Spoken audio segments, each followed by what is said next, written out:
Bolt your windows. Lock your doors. Check your closets. Look under your bed.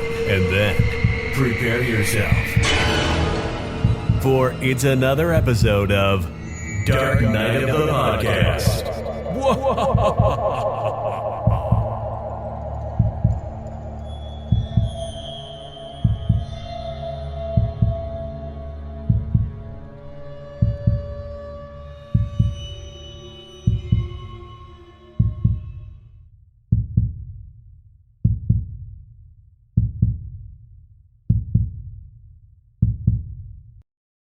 Good evening, Dark Knight of the Podcast friends and followers and supporters. So happy to have you for this new episode.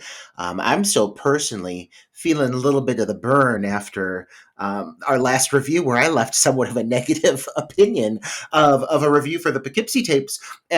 I appreciate that a few of you came at me and you said, you know what, Roger? I'm not necessarily feeling your opinion here. And isn't that the point of all of this, though? You know, Troy, isn't that the point? Like, you know, an opinion, my opinion is mine and mine alone. And I've been swayed. I've had my opinion changed before. I've had some of my best conversations with other fans of cinema, of the craft, who've maybe opened my eyes to things I didn't know about certain projects, or just shared their passion with me and helped kind of change my perspective. And so it's funny that it's actually led to some really cool dialogues with a few of our listeners, and I really appreciate that. So I kind of wanted to just start off by saying thanks for having some cool conversation. That is the reason we do this, isn't it, Troy? It is, Roger, but I also feel like there were people that agreed with you. Like, I know that our past guest, Chris Schamberger, kind of had the same opinion about the film as you did. So you're certainly not alone with the Poughkeepsie tapes. It is one of those films that definitely is like I mentioned in the episode, love it or hate it. People are going to feel strongly about it one way or the other. I feel like it's sort of much like the title that you chose for this particular review. Wouldn't you agree that this film has the potential to be somewhat divisive? I think this is a film that I've sat with at least maybe enough times going in this time, knowing what I was going to experience with it. I think that a lot of issues I had when I first saw this movie through constant rewatchings and re-exposures to it, through, just conversations and forums and really analyzing this movie, I went in with a better understanding with this viewing. I'm thankful I had it, because I think for someone like yourself who goes in for a first time viewing with a film like 2016's The Void, I think it really has a potential to baffle, to confuse, to leave the viewer scratching their head, asking a lot of questions. And maybe it's just very, and the outcome very polarizing for fans across the board, because I know there's a lot of people who love this title. I think there's some people who really have some gripes with it as well. And I'm curious to hear your thoughts on this movie, because you'd never seen it before. Am I right in saying that? No, I had never seen this film before. I've heard of it. I remember it kind of making kind of a splash when it came out in 2016, especially among the indie horror scene. And in fact, people that have known me for a long time know that, like, one of my little ventures several years ago was I had a blog called Fright Meter, which led to the formation of the Fright Meter Awards, which I gathered a committee of all kinds of people. I think at the peak of our committee, we had like 70 people, bloggers, horror screenwriters, actors, whatever. And every year we would basically act like a little mini horror Academy Awards, where the committee would come up with the nominees, we vote on the winners. And I remember in 2016, and it's even on The Void's IMDb page, this film, The Void, won 2 Fright Meter Awards for Best Makeup and Best Special Effects, which I totally forgot about it until I went to the IMDb page to kind of look at this film and see who was involved with it. I'm like, oh shit, it won some awards. Oh my God, it won Fright Meter Award. Hey, I started that award. That's kind of cool. So a little bit of trivia there. So, but I will say, much fucking deserved, because the makeup and special effects in this film are out of this world. Oh my God, the makeup. I mean, the biggest appeal, I think, for this movie in general is that this is a ragtag indie project. This is a film that raised most of its budget through an Indiegogo campaign. At least when it comes to these creature effects, they raised just under like $100,000, which is fucking impressive. And you can see where that that money went. I mean, boy, oh boy, can you see where the money went when it comes to the effects that you see, the practical effects in this film. There are some moments of CGI. They're very specifically utilized, more scenic than anything. And you don't anything you get in the sense of like gore, graphic, gratuitous violence, anything like that in this movie. It's practical, and I'm so thankful for that. You can really see how they utilize their money properly in this movie because while it is a low budget film, while this is an indie production, I mean, this looks like a very glossy, very pretty, visually enticing film with a very, very clear artistic direction, bathed in like often deep reds. The lighting can get very rich or very dark and very shadowed. And you see a lot of inspiration coming through almost from some of the Italian horror classics that even some that we've reviewed recently, like The Beyond, Fulci. You see a lot of that influence in this movie. I love that about this film. Oh, definitely. I definitely have a lot of notes about scenes in this film that remind me of scenes from other films, not just Italian films. Obviously, that's the big one with the lighting, a lot of the effects. The final shot of this film definitely reminded me of The Beyond. But then even films like American films like Hellraiser, I could see a lot of inspiration. So this film takes a lot of inspiration from a lot of different films of different genres and subgenres, I would say, and it puts them together.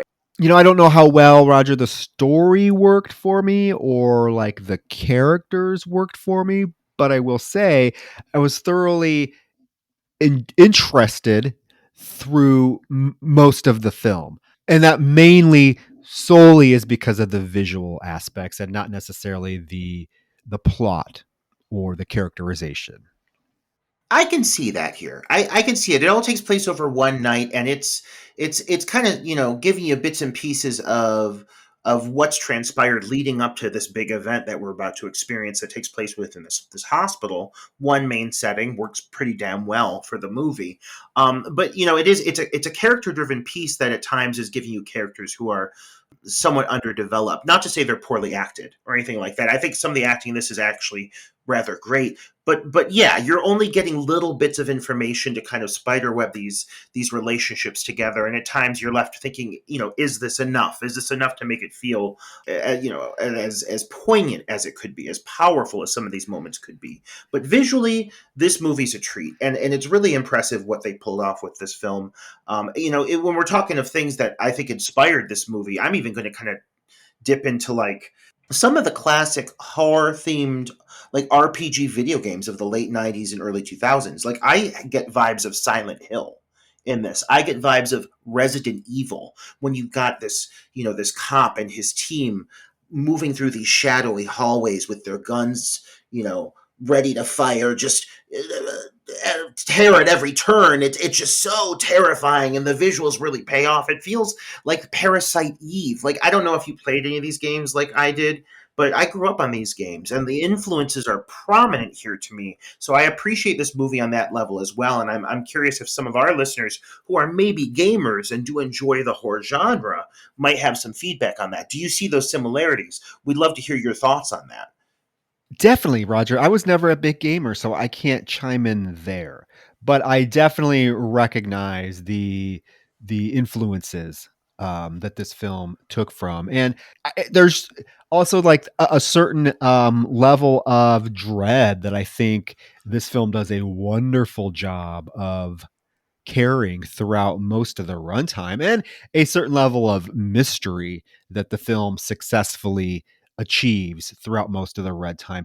There's not a lot that's given to us as the audience directly. I mean, things just happen, and we are led to just sit there and be like, "What the fuck? What the fuck is going on?" And very little is given to us, even through dialogue from characters. A lot of what the characters say is still very cryptid, and we don't get a lot of what is truly going on. Like, is this supposed to be a zombie film? Is this like a Night of the Living Dead? Is this like a virus gone crazy film like the Crazies? What the fuck is going on here? So I mean, and it's evident from like the very opening scene of the film. Like you just get a bunch of pandemonium in this house. Like people are screaming, We see people running through this house. There's a door with a painted triangle on it, which becomes a very prominent motif throughout the film. I mean, a guy runs out of the house, and then like this girl runs out. She's shot in the back, falls onto the ground.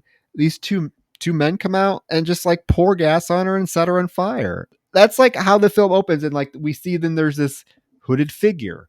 I will say I do love the imagery of this white hooded figure wearing the hood with the black triangle painted on. I think it's actually effectively creepy, kind of a sort of a Zodiac killer type vibe to it. Troy, I mean, if I'm going to sit here and tell our listeners some of the things I love most within the horror genre and what I look for, right away, this film has given me a lot of them. This film's given me gratuitous violence.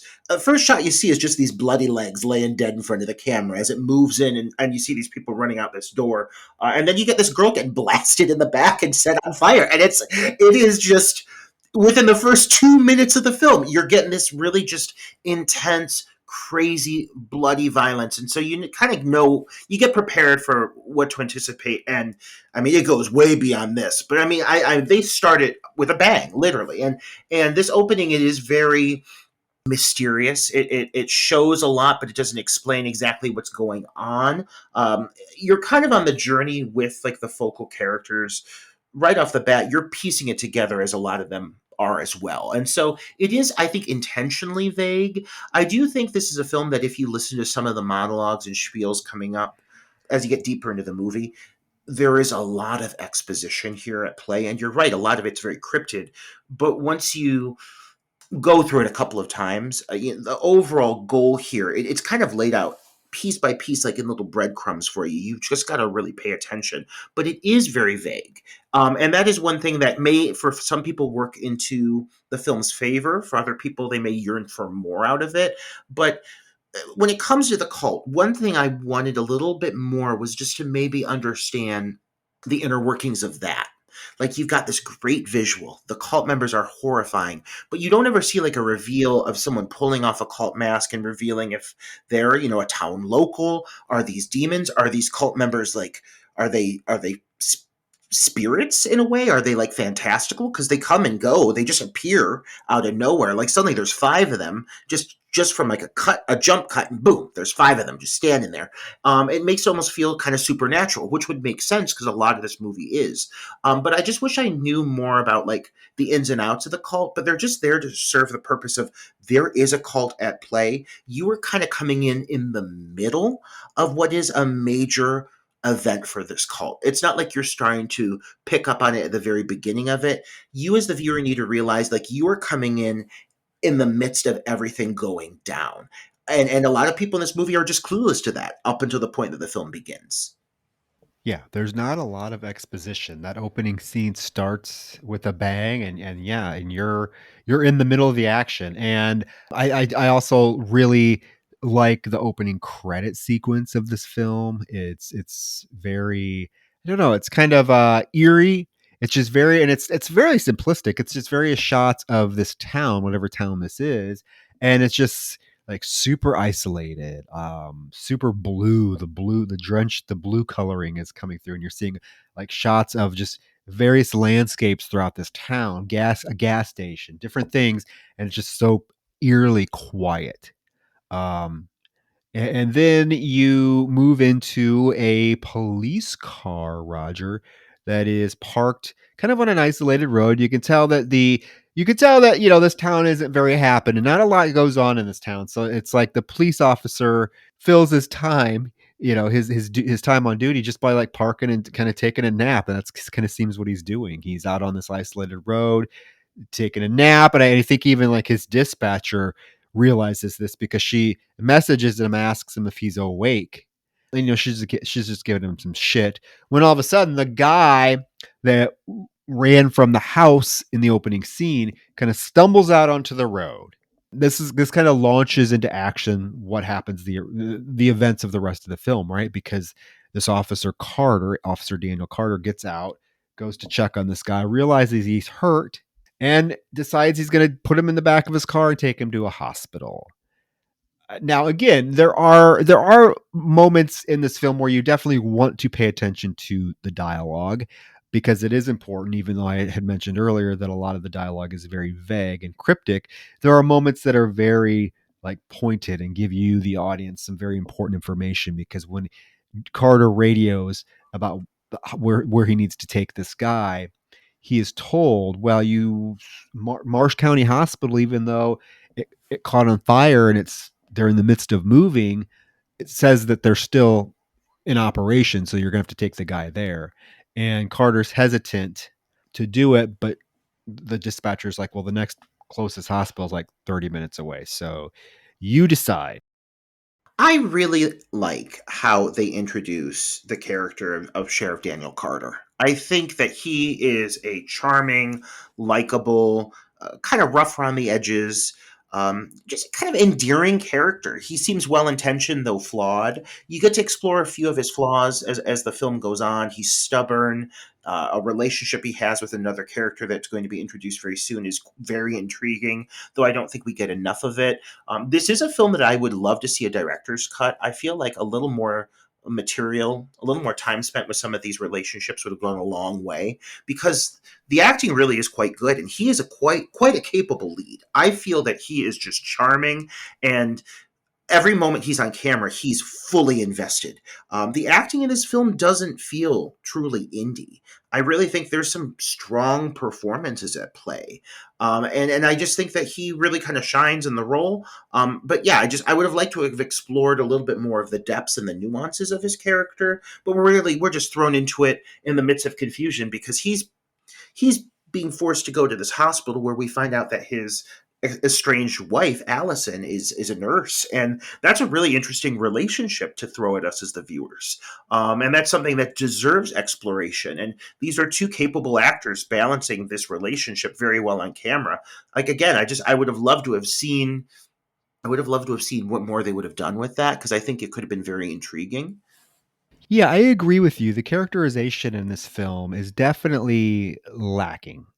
It leaves a lot to be desired. Like you want to know more, and I get it. I get the intentionality behind it, but it's still like when you have a film that is pretty much one location and one core group of characters, because that's what this film does. Now, once we get to the hospital, Roger, we are in the hospital the rest of the film with this small group of characters.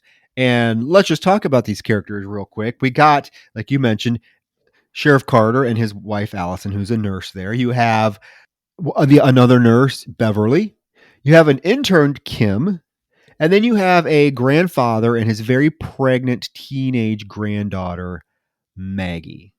This is the first core group of characters we're introduced to. Now, a couple characters come in later here, but this is our group. And I feel like most films would have taken the time to give the audience some semblance of characterization. Spend some time with these characters, get to know them a little bit.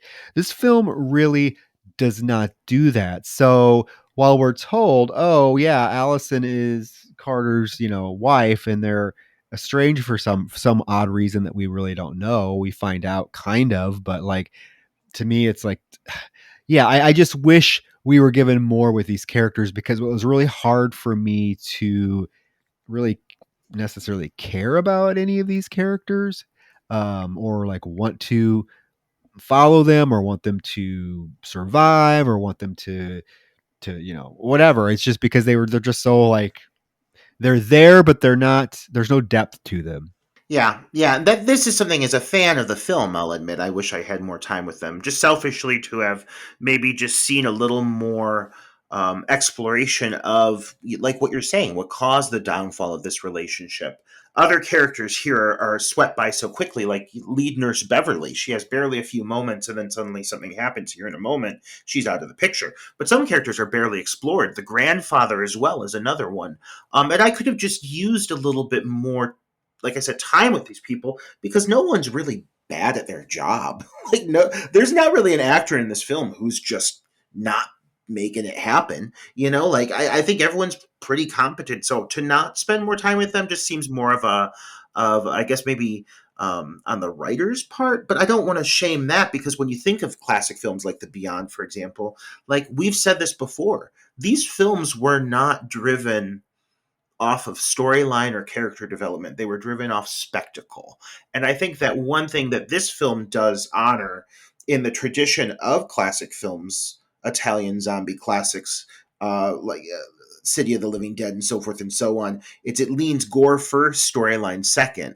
And so I think that maybe that was almost maybe possibly intentional. And even still, this does offer, I would say, a little bit more of a cohesive and coherent relationship between the major characters and storyline in general than films like those offered. But it is maybe for a standard viewer a little too vague for most people's preferences.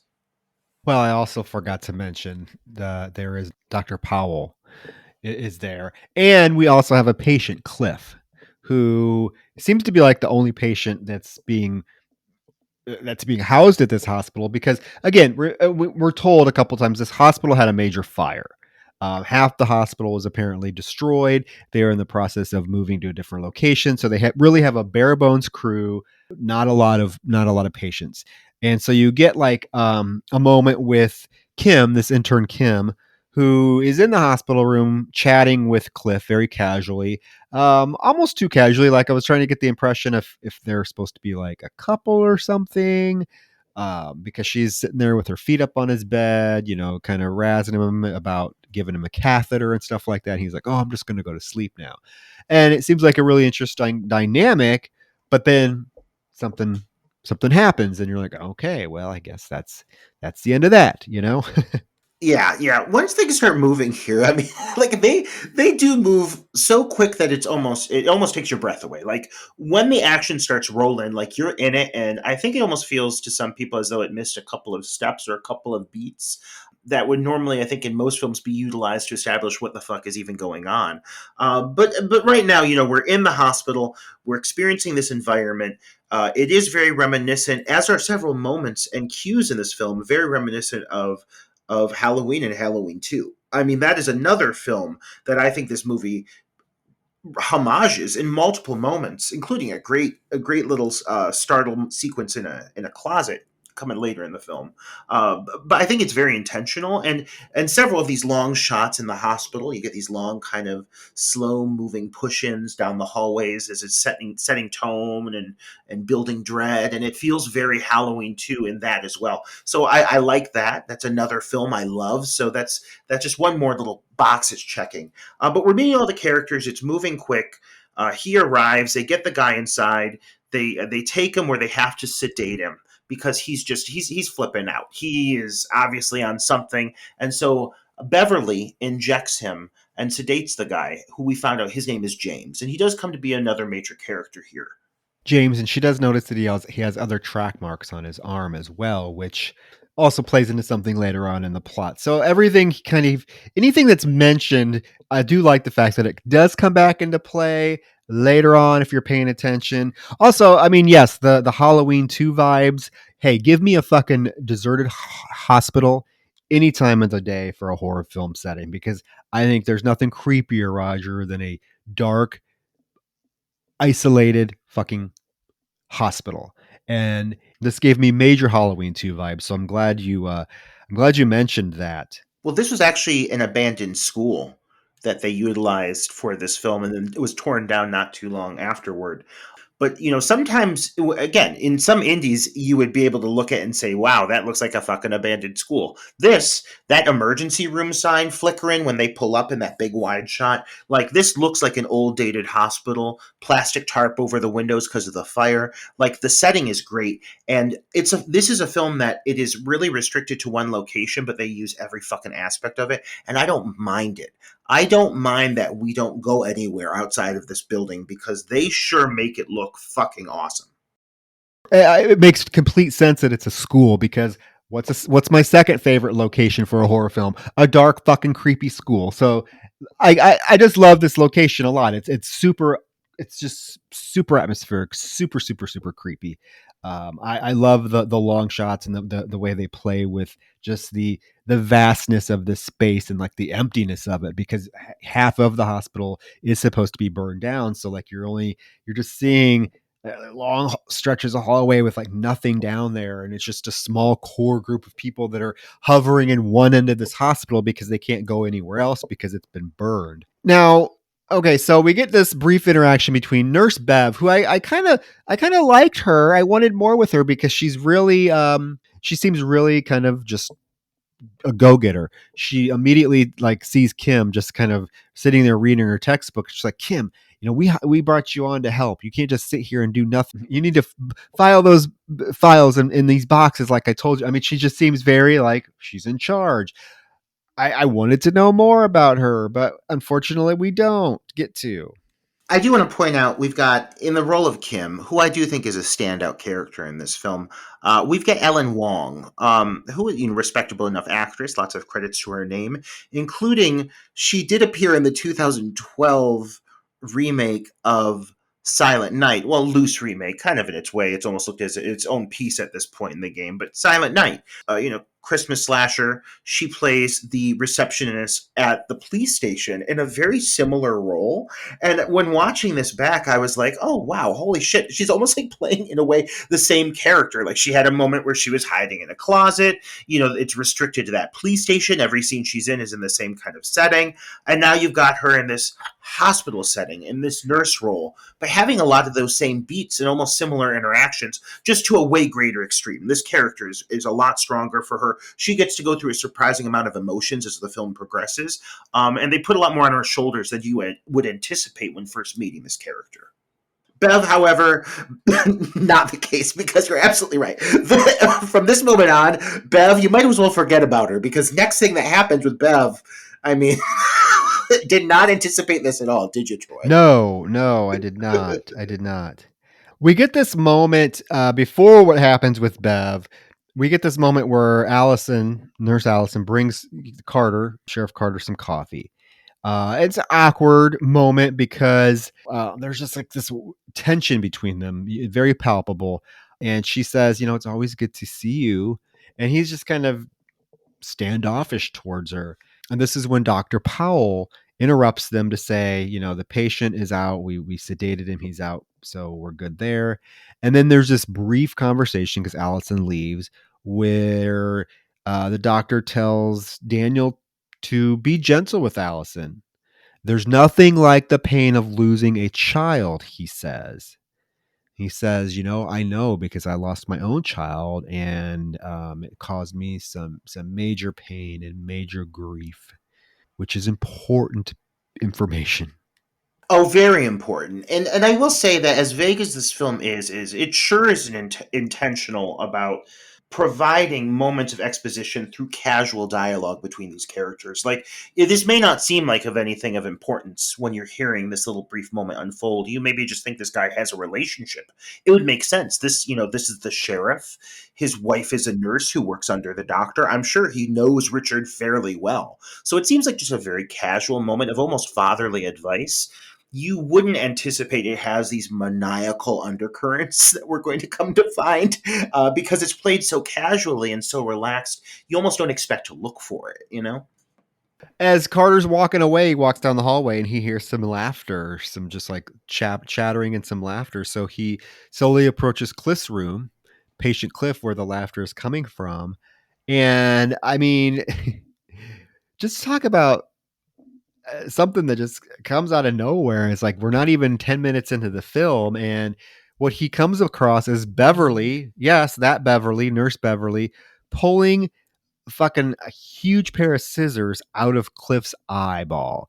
And it's a great effect. I mean, we see the blade coming out of his eye, and he's, of course, the officer is like, just as what the fuck as we are. And then she turns around, Roger, and her face is like peeling off, and she's like, this isn't my face. It's very confusing. It's a confusing moment. I was like, what the fuck is happening here? And of course, he tells her to put the scissors down to get back, and she does not. She comes at him and he shoots her and kills her. Well, we think he kills her. The others, of course, come running in. He's totally freaked out, shaking, trying to explain what happened. He goes into the bathroom and throws up. And when he looks into the mirror, he has these, and this happens several times throughout the film, where like he kind of almost blacks out and we get a glimpse of what he's seeing in his mind. And it's just like these dark, vast landscapes. And apparently he has passed out because the doctor and Allison have to help him get up. And they tell him, you may have had a seizure. I mean, I was like, what the fuck? What the fuck? This scene to be this soon in the film, I was like, oh shit. It comes out of nowhere. It really hits you completely unexpected. And there's parts of me that's like, oh God, I wish I had more explanation of what led up to this. Why Bev? What caused it to affect her first? What transpired in that room, you know? But then also, like, I like the confusion element of it because you're right there in the middle of the cast, like, feeling everything they're experiencing. Like, when he walks up and he sees this happening and you see her turn around and he's like, whoa, Bev, what? Whoa. Like, he's trying to calm her down and she starts rushing at him and he fires on her. Women run in the room, start screaming. People are panicking. Like, you feel that panic. And this film does a great job of capturing just intense, just gripping the edge of your seat suspense and terror. Like when it wants you to feel something, this film's very good at getting you to feel those sensations. Maybe not the emotions, maybe you're not feeling the connectivity with the characters as much as you'd like to, but you sure feel the tension. And even this in its obscurity of what exactly happened, it's still a very tense moment and it's a shocking visual.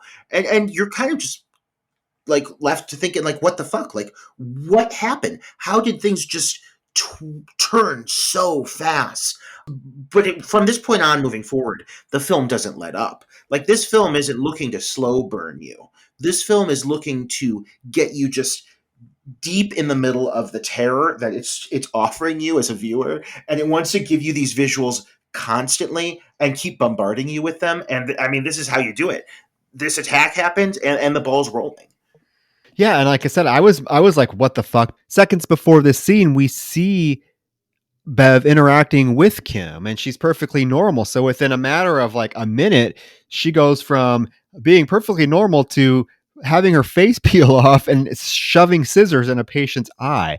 I mean, yeah, I was like, what the hell happened? I mean, what is going on here? And again, it kind of gives you shades of films like The Crazies. Is this what we're dealing with? Is it something like that? Is there some sort of virus that's causing people to want to kill each other? I mean, your thoughts start to go all over the place because we have seen this in other films before, and I think that's what the whole kind of fun with this film is that the filmmakers definitely knew what they were doing in taking small little snippets from other films and to give the audience a chance to really ponder what is going on and to really think about it. And then what we may think going on definitely is not where this is going. And I also like that aspect of the film is that, like, I don't think anybody would ever necessarily guess what is happening in this film, which is also very clever because they set it up as something we've seen before, but it goes in such a different direction. I love this moment here too, Troy. Like right after Dan shoots Bev. He just shoots her and she drops like a sack of potatoes. It's not like there's anything fantastical happening right away, or so it seems. It really just appears as though Bev has, like you said, gone crazy, hacked her face up, and killed this poor kid. And then so there's not really any explanation to it. And so after he shoots her, we do get a few cool little human moments with the characters. Like this moment with Dan where you have him run into the bathroom and puke and he's just like trembling. He just shot someone he knows. And I like that they did take this brief beat to let him experience this, which does also launch into another moment of him hallucinating, and so it does start to become a through story that ever since he's entered this location and been in the middle of all of this going on, what's transpiring, Dan is having some sort of connection with whatever this force is that's starting to overtake this space. And so he experiences it through these kinds of seizures that do give him blips of visuals of what's impending.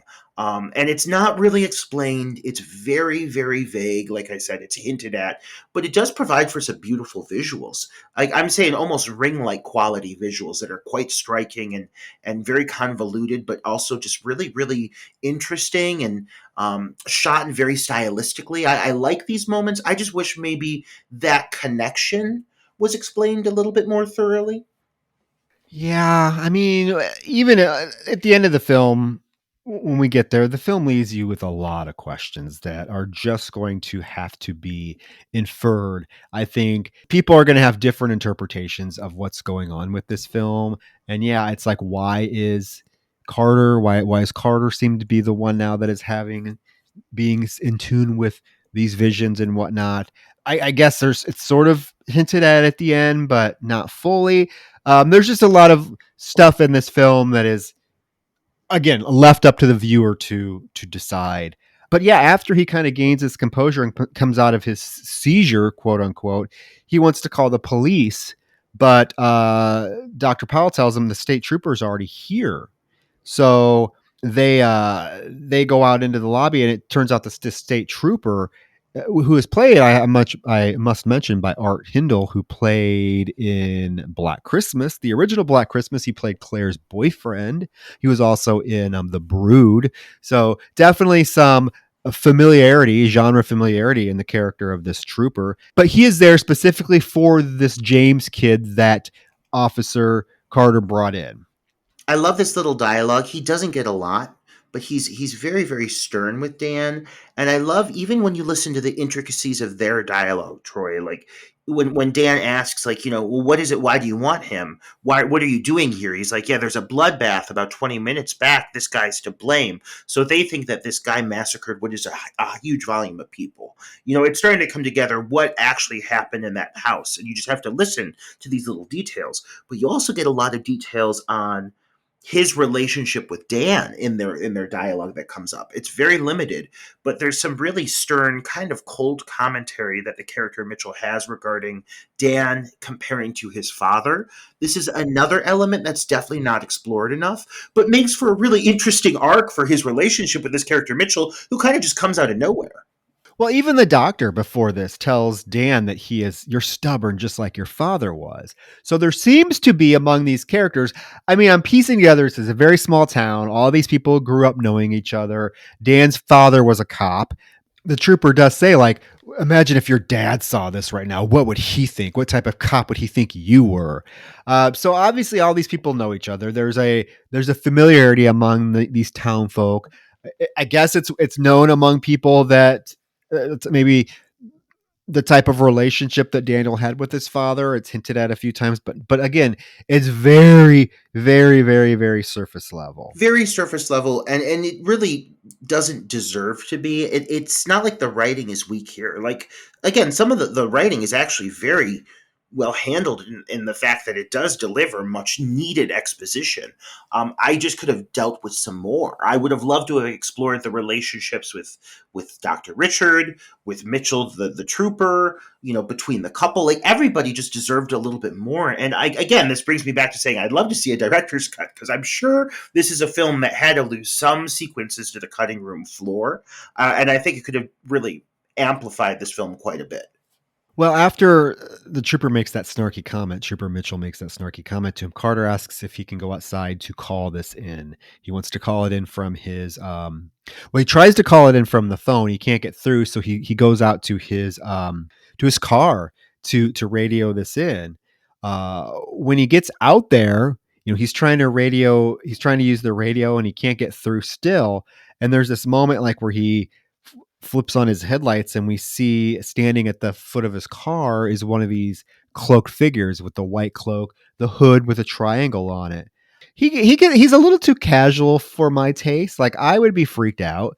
Like, my ass would be running right back into the hospital. But he just like, hey, who are you? And he approaches the figure, and there's this moment where like we hear this huge horn sound, and then all the lights in the hospital go off. And at the same moment, the figure attacks him and knocks him to the ground, and pulls out this knife and stabs him. Like, I was surprised that They let this character be severely injured this soon in the film because he gets the knife plunged into his chest. Not to a point where he's like fatally wounded, because he is able to knock the figure off of him and run inside. And he drops to the floor. He's bleeding out. Everyone's trying to help him. Kim is clueless. She's completely clueless to what's going on.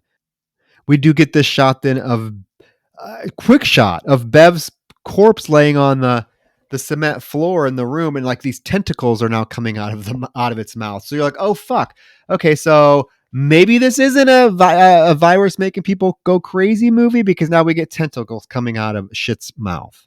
One of the things I think this film does very well is overlap situations, like editing, cross-cutting back and forth between sequences to just build on the tension and suspense. Like, oftentimes when there's one horrific thing happening, like the birthing of a child, there's another horrific thing happening, like being attacked by monstrous zombie creatures. And they'll build these things up, they'll cut back and forth, so it builds to like a fever pitch. And this is like the first example of that, I think.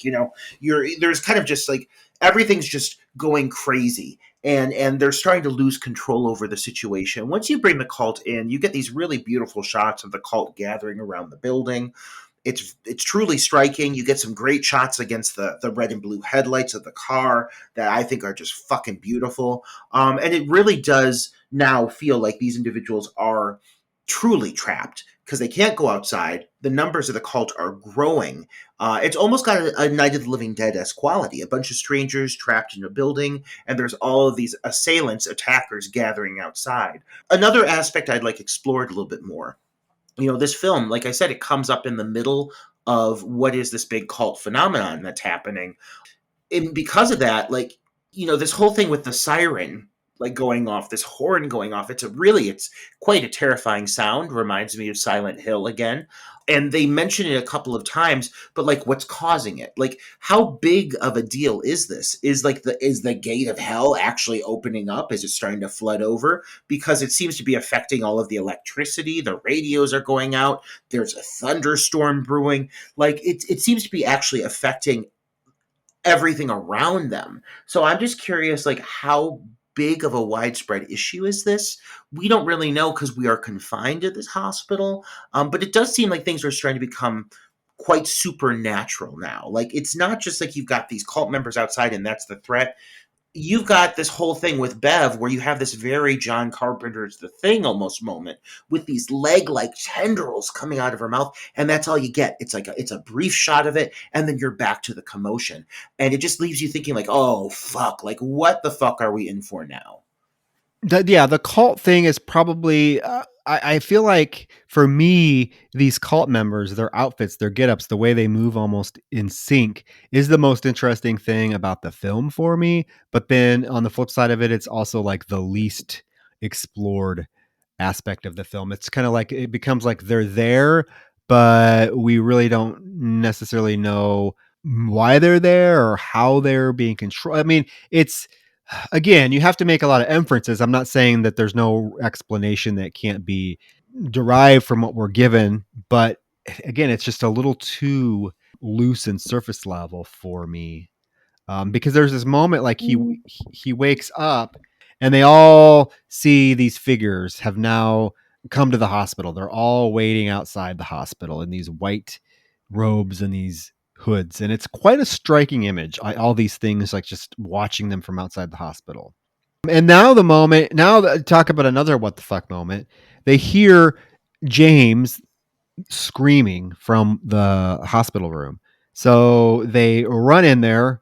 Carter and Mitchell run into the room to see him being attacked, Roger, by this.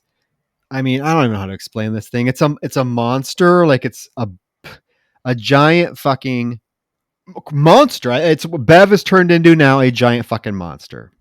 It is hard to make out exactly what Bev has become because she has mutated into such a bulbous, just like massive, non-humanoid creature that it takes your breath away when you first see it, and it takes everyone's breath away in the room as well. I mean, James just sitting there screaming, attached to this bed that's flipped over, and they're really smart in how they film this because you're just getting like the top of her head.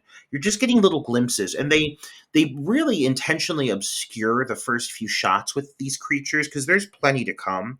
And they're very capable at what they're doing. Like, let's be clear here. The effects are top notch. But this first time that you see her, lights are flickering, shit's just going crazy, and it's hard to tell exactly what has become of Bev, but you're seeing these tentacles grabbing on the bed, pulling it towards Bev. It's very menacing. They fire at her. She doesn't seem affected by it, but you see these big fleshy bursts, areas of her skin just erupting, and it's just shocking. It's a really shocking moment, and it's just a tease of what's to come further on in the film. Yeah, I like you're mentioning The Thing because definitely some of these effects and some of these creatures definitely give me vibes of The Thing. There's especially the tentacle, the spider legs that some of these characters sprout later on in the film is definitely very reminiscent of The Thing. Of course, I mean they shoot at this thing, they try to get it. Daniel runs out to get an axe from of the fire extinguisher thing, and all of a sudden, at the same time, in the midst of all this commotion, the two guys from the beginning of the film who set that poor woman on fire, they barge in with the guns drawn. Everyone freaks out, including James, who got out of the room. He grabs Maggie to kind of hold her hostage while all this commotion is going down. These two new men are just in there. Dr. Powell's trying to calm everyone down. The older guy is waving the gun around. Dr. Powell leans closer to James to try to get him to calm down because he has a fucking scalpel against a pregnant girl's neck. And as he gets closer and closer to James to try to calm him down, James reacts by just stabbing him in the throat with the scalpel. This whole sequence is pretty fantastic. I mean, you got everything going on outside. You got everything with Bev in that fucking room, and she's still coming. Like, there's shots of her silhouette approaching the glass of the door, peering through it, pressing against it. It's truly menacing. And then you've got this whole altercation happening where all of these individuals are pulling guns on each other. I mean, it's so stressful. And then you've got this whole moment, like you mentioned, where James takes Maggie hostage. As Richard moves in, if you're listening to what he's saying to James, I almost feel like there's kind of more hidden depth to what he's saying and what he's implying here about how everything's going to be all right, and he's comforting him. I think that there's more that we're supposed to be reading into, but in the moment it just seems like he's trying to calm him and comfort him, and James, stabbing him in the throat. In retrospect, I'm going to bring it up now, is a very calculated decision. He chooses to stab the doctor specifically. And he does reveal that later, but this is something that you're not going to pick up on until a second viewing. This is not something that you're going to put together right now. Right now, he just seems crazed. He seems like he's drugged up and scared and defending himself, and he makes a bad decision. But it does result in this great moment where Richard is bleeding profusely from the jugular, mouth agape, falling back into everyone's arms, and it's just a fever pitch. It's so stressful. Yeah, it's a lot. And I like the point. I like the fact that you mentioned there is an intentionality behind it that you don't pick up on until a second or third viewing. Because that's really, really, really true. I mean, in the meantime, in all of this pandemonium, what the fuck does the Bev monster do? She is able to grab the Trooper Mitchell, and pull him away, pull him down the hallway with their tentacles. This moment left me a pinch dissatisfied just because it's so quick, and I think you're supposed to be so distracted by everything that everyone else is seeing. They're so caught up in everything that's happening with the doctor bleeding out that they don't notice that Mitchell has been grabbed and quietly pulled through those sliding doors. And then when everyone hears the doors and they hear the struggle, they turn, but it's just enough to get a glimpse of what grabbed Mitchell. They're not able to actually see it. And so I think it is intentional that this sequence is so brisk, but it feels almost surprising. He doesn't even defend himself. He's just standing there and then boop, he's just on the ground. He's getting dragged away. And it's just so sudden, Yeah, well, Carter goes after it with his axe, and I mean, when he gets around the corner, he sees that it's poking the trooper's eyes out with these tentacles. The older gentleman and the younger gentleman show up, and the young kid, I think in the they're just referred to in as father and son. So I'm going to call them father and son. So the son starts chopping this thing with the axe. And the father shoots it, and I mean they're hacking the shit out of this thing as its tentacles are going into this poor trooper. Like I said, it's poking the trooper's eyes out. And they try to hack at the tentacles, and it's still just flopping everywhere to the point where I mean, pus is coming out, goo's coming out, like second heads are emerging from this thing. I mean, this is an elaborate practical effect. And there's this moment, like the final moment is like when they chop the trooper's head off to separate the tentacle from it, and it's just, I mean, it's a sight to behold. It's hard to see at times because the whole scene is drenched in this like strobe light effect, so you're only getting glimpses of this thing. But from what you can see, it looks really, really gnarly. There's even a few shots from a distance where you can tell that Bev's like nude female body is like still sprouting from this thing, and it's just kind of erupting from her skull and from her back, and it's grown off of her and formed a completely different entity. And yeah, it's truly just graphic. Some of these shots of like the wounds opening up and the pus flowing from them again harken back to like Fulci. That those are the shots especially that made me think like, oh, this is really where you see that homage come into play, because it lets it linger. It keeps showing them beating into her and hacking away at her, and shot after shot of skulls busting open, and they kind of just put it all out there. You see gore running down the walls. It's gruesome, but it does become kind of clear that you can do a lot of damage to Bev. And what is, there are more of them. Like, let's be clear. You can do quite a lot of damage, and it really seems to not phase or affect them. And that is another important aspect. Like, there is a reason that they keep having to beat this thing down, because it does not seem to respond much at all to being injured. Well, unfortunately, Dr. Powell has died on the floor. Allison's covering him up when Daniel runs back to tell Allison she needs to get in the office. Like, everyone, you need to get in the office now. We need to like protect ourselves. And that's when the father and son come back, and Daniel is like being very demanding. Who are you? And they're like, we are here for James. We want him. They point to James. And Daniel tries to calm them down and reason with them, but there's this moment where the father just fucking punches him in the face with the butt of his shotgun, knocking him to the floor. And he tells them, nobody's going anywhere. We can't trust these people. He led, meaning James, led us here for a reason, and we cannot trust him. And he gets ready to looks like it gets ready. He's getting ready to raise the axe to hack Carter with it. And Allison screams at the son to help. He's like, please stop him. And the father's like, he can't answer you. Look what he did. Look, show her what they did to you. And he pulls his collar down to reveal he has a whole bandage on his neck. And the father says, that's what the last people he trusted did to him.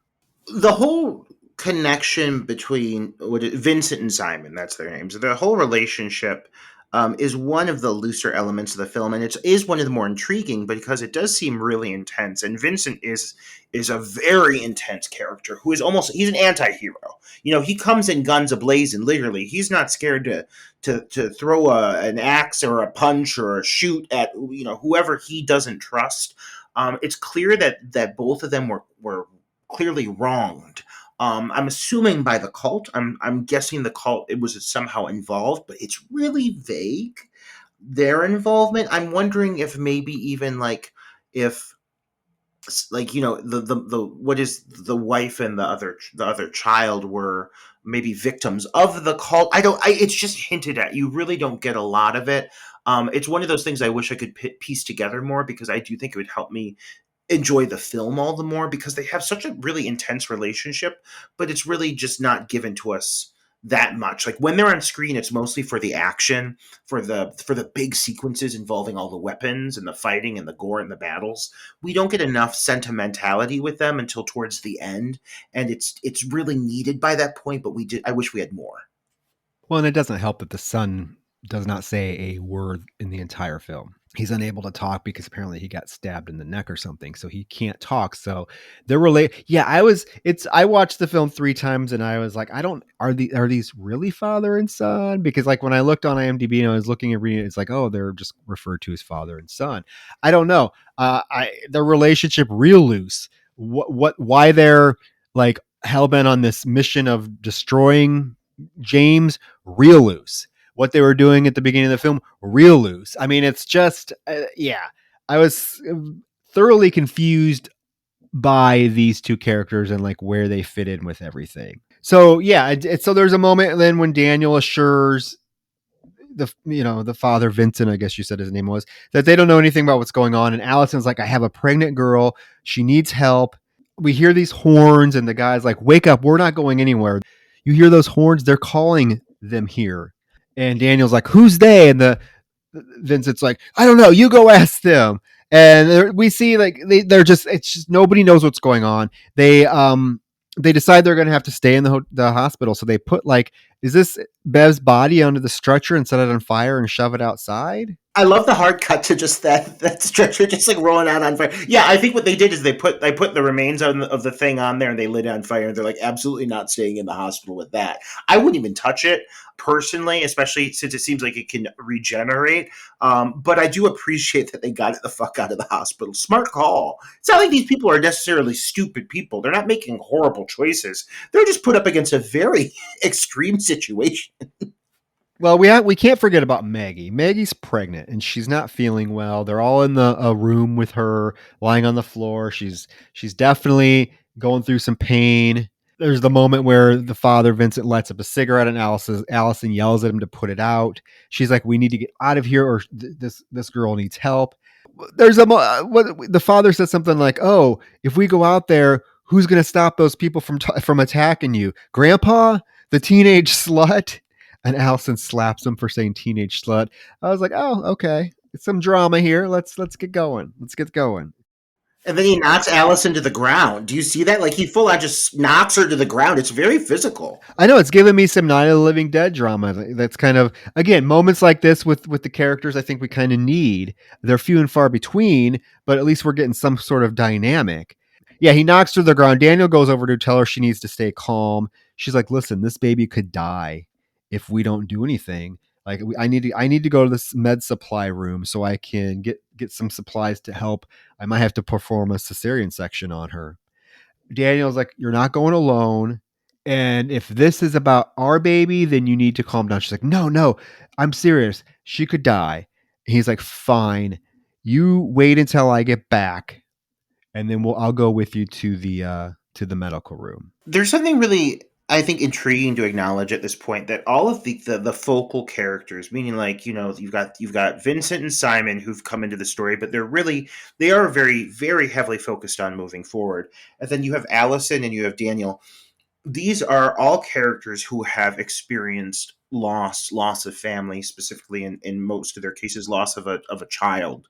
And you're seeing how each one of them processes things a different way and how they respond to things. Like they mentioned that Daniel is stubborn, he's avoidant, whereas Allison is extremely driven to ensure that Maggie has a successful birthing with this child. And I think it really kind of goes into play here that because Allison went through this loss that she had, she's even putting extra focus into Maggie and making sure this goes smoothly. There's definitely something that pushes and drives Allison here that I think is stemming from her own sense of loss, which is very intriguing. And the fact that we do know that Vincent and Simon have lost family, it is introduced later. I wonder how important that connectivity is, because the idea of losing a child is something that transcends over to what is the antagonist as well. That comes into play. But it is a huge driving force for Allison, and it does make her extremely likable in these moments. Oh, absolutely. She does not want to lose another child, whether it be, hers or Maggie. So she's definitely going to do what she can to make sure this child survives. Daniel, in a sign of trying to form a truce, he goes over to the father and son and tells them, hey, this girl needs help, we need supplies. I have a shotgun in my cruiser. If you guys help me go get it, I would really appreciate it. And the father is like, he's kind of hesitant at first, but then he says, we're not risking our lives for your life. So if we go and get that gun, it's ours. And Daniel's like, oh yeah, absolutely. There's this moment then when they go outside to his car, Roger, and now it is like, how did this happen? Now it's parked several feet away from where it was. I mean, it's way down at the other end of the hospital. I thought that was interesting and almost supernatural in and of itself, because how did they move it? But it does make for a fun sequence of them having to make a run to this vehicle. And I love scenes like this. This is another very Night of the Living Dead moment where they make a run to the cop car to get this gun. And it makes for a very exciting sequence. It's a very well shot sequence. Again, this is like the red and blue headlights coming into play as we see the cult members surrounding the vehicle. I think this moment's great. Oh yeah, I love this. I love when they all raise their knives the exact same way, all in all simultaneously, just raise their knives the exact same way. And of course, I mean that means it's their cue to get the fuck out of there. So they run back into the hospital, where Kim is whining that she should have just stayed at Lakeland Hospital. She would be doing something completely different right now. Maggie is like, it hurts. What's going to happen to me and my baby? And Allison cannot take this anymore, so she does not wait for Daniel to get back, and she goes to the supply room herself. And there's this moment where she is searching through the supply room where we see the figure of Dr. Powell, who is now apparently alive, come up behind her. This makes for a shocking and sudden a switch up here in the film that I, upon first time seeing this, did not anticipate. And takes things in a very different direction. You really don't know who is safe and who is not in this movie. Anyone and everyone can fall victim here down to the very end. And so I thought, when you had this moment happen, I thought that there was going to be a very different outcome than what ends up happening to this character of Allison, because she seems so prominent and she's so well played and she is so likable. But this movie's about to get very dark, as though it's not dark already. Very dark, very morbid, and very cruel. This movie is very cruel. And this whole reveal here when she steps out of frame and you just see that blurry silhouette, oh fuck, there's a lot more at play than I even still anticipated. So the three men get back into the hospital. I have to mention that they were attacked. One of the white figures in white actually sliced the son's son, and Daniel shot one of them. But they get back inside. Daniel right away notices Allison is missing, and the grandpa's like, "Well, she went to get medicine." So Daniel's like, asks the father, "Will you go with me to find Allison?" And the father looks at his son. He's like, "You're going to be fine." And he tells Daniel, he reveals to Daniel, he says, "You know what? He's going to be fine. He's been through worse. Those people killed his whole family." And I'm like, okay, so now there's a little bit of maybe motivation and drive for them to be wanting to fuck these people up and get their kind of revenge on them. If we knew more about what the cult, like the actual ritual that the cult is executing, I think this would be a lot clearer for us. Like, we really we come to learn what is the main antagonist's driving force here, but we don't understand like what his underlings have been ordered to do, or again, like I had said earlier, how widespread this violence is. So again, I'm assuming that the cult has killed the family, that the father and the son have been in pursuit of them, trying to prevent this thing from blowing up into a bigger ordeal. And while they know a little bit more than the rest of our heroes, they don't know much. Like, it is made clear, like, they're just kind of running on instinct and trying to stop this thing before it gets any more out of hand. They get to so the father agrees to go with them. I do like this moment because so far we really haven't seen Daniel stand up to this guy. And the one moment he does in the film is when the guy makes a offhanded remark about Alice, and he's like, it was pretty fucking stupid for her to wander off by herself. And Daniel's like, you know what? I know you can you can probably kick my ass, but I'm going to need you to shut the fuck up. And it's like, okay, it's the first time that you have stood up for yourself against this fucker. I love it. Yeah, his actual like, the full line, because I really love this. He says, "I'm pretty certain you could beat my ass, but I consider it my special privilege to hate my wife right now. So if you could kindly shut the fuck up." And it's like it's implying like because they've separated, he's allowed to hate his wife, but if anybody else talks shit about his wife, he's pissed off. And I do like that it's clear they still love each other and that whatever has separated them, it's painful. That does translate from both actors, which makes me want to see more from it. But it is clear that whatever caused this breakup, which you do learn a little more here, was a painful experience for both of them. Well, Allison's not in the supply room, but they do hear a phone ringing from an office. So Daniel proceeds to go into the office, and we realize it's the morgue. It's right on the door. It's the morgue. The phone in the morgue is ringing. So he answers the phone, and it is Powell's voice. And Powell's like, "I know you saw something when you woke up. I could sense it. I can show you more." And Powell's like, Daniel is super confused. He's like, who is this? He's like, "I think you know. I know you're probably confused as Beverly was, but you just have to know that my intentions are altruistic." In the meantime, the father is opening up this small metal box that's on the desk, and we see all these photos of what looks like just deformed things and just pictures of deformed things, pictures of triangles painted on various things. And in the meantime, Powell is just telling Daniel, he's like, "You want so hard to follow in your father's footsteps. Do you want to follow where he went?" And this is when he tells Daniel, "Losing my daughter changed me, but he's working hard to make it right. And he's going to help Allison make it right with her. He's going to help all of them." These monologues that Richard spews, waxes, if you know, it's honestly quite beautiful to listen to. The acting is superb. They do some great vocal enhancements that make it sound occasionally distorted, and a hint supernatural, which also really works to heighten it. But in proof that the writing here is half competent, they're intentionally very vague with a lot of things that are said, but they're vague in a way that sounds so flourished, and he's a doctor, so he uses a lot of big words, lavish terminology, and it sounds very elegant and very pleasing to hear. But even through it, what he's diving into, I do think that Richard, honestly, with what he shares through his monologues, does get some of the most the most character exploration out of anybody, because you're really starting to go into just this. What you learn is that he lost his daughter Sarah. It was tragic for him.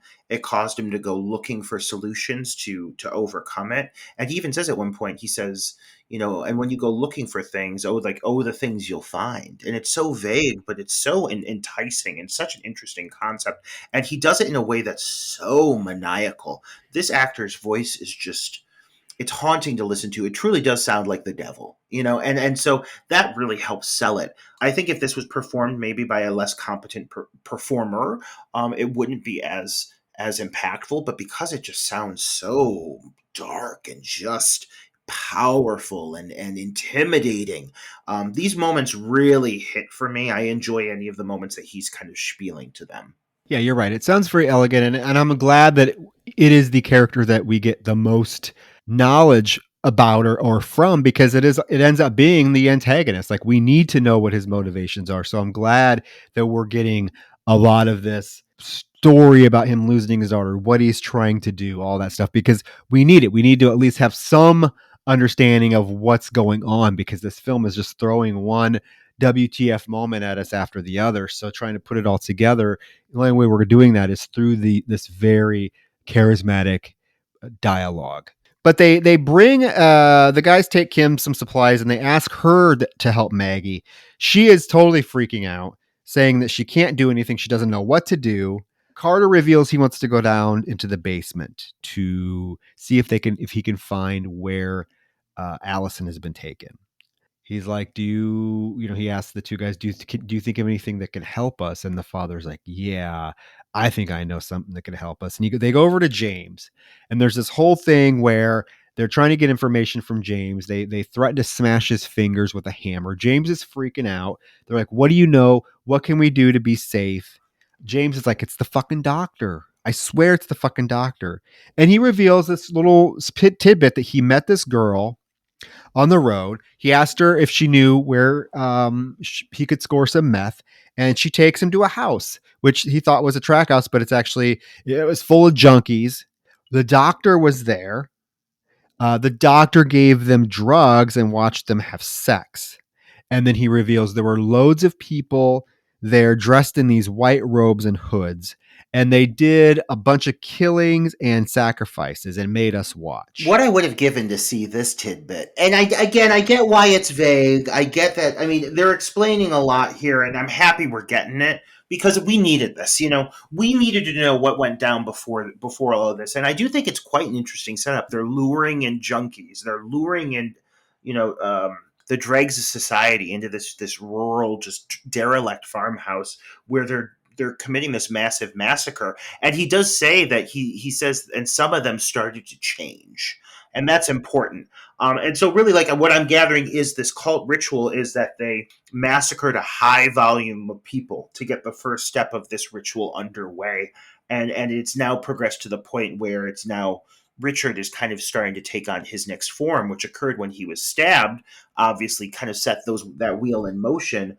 There's this great moment here too where James, he's saying he killed the doctor for a reason, and then he looks over and realizes that where the doctor was dead, that now it's just a sheet covered in blood. And they're like, yeah, well, he's not dead anymore. And James is like, oh shit, like he's like, oh fuck, things are going to plan. I think James has more knowledge than anyone else in the room, and even he doesn't have a full understanding because he was kind of drug induced through the whole thing, but he knows that really, like, shit's about to get heavy.